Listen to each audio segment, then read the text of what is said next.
It's true that smaller, independent developers in Japan have struggled to achieve that same level of success as indie developers in the West. Over here, there are very few breakout hits along the lines of FTL or Hotline Miami. But James Milkey is looking to change that. As a former games journalist who's now working as a producer at Q Games, Milkey is the man behind BitSummit, an event in Kyoto designed to shine a spotlight on Japan's talented but often overlooked indie developers. Because, let's face it, when it comes to games, it's not about being Japanese, American, or European. It's about creating great experiences for everyone. And that is why we work so hard for so little pay.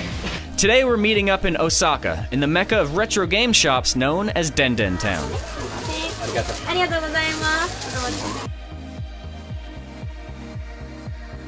Denden Town is basically the Kansai area's equivalent of Akihabara. So the Kanto area is Tokyo and the northern part of Japan. Kansai is a bit more southwest.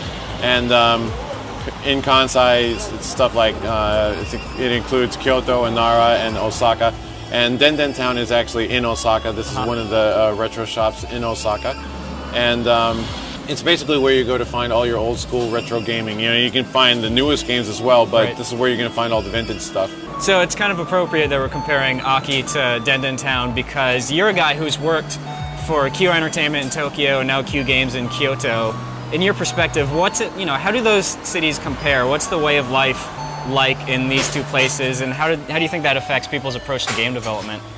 Well, since I work in Kyoto, it's a much more laid-back city. It's much calmer. The buildings literally are lower. They don't get much more than like 5-6 stories high because it's because of the temples. They want to be able to see the temples. They want you to be able to see the mountain, the nature. So it's very, very interesting like that.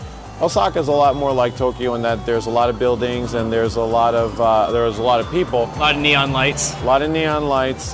Tokyo is really hectic. It's really crowded. There's a lot of people. The trains are always packed. I think that sort of claustrophobia and that tension works its way into its games a lot.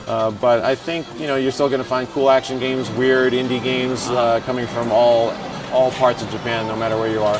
Now, Japanese developers that are sort of outside of the spotlight are kind of a big point of interest for you with BitSummit. Can you talk about, the idea behind BitSummit and what you want to do with that event?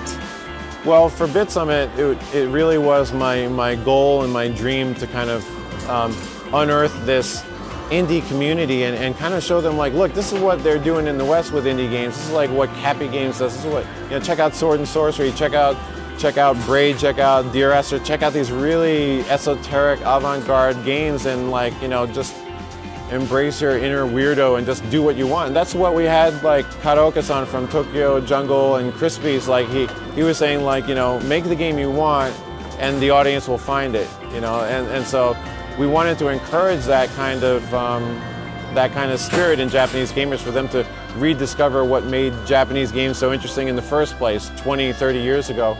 And I think moving forward, what we want to try and do is turn it into an event where developers are going to anticipate this event and start preparing very fresh, very new works.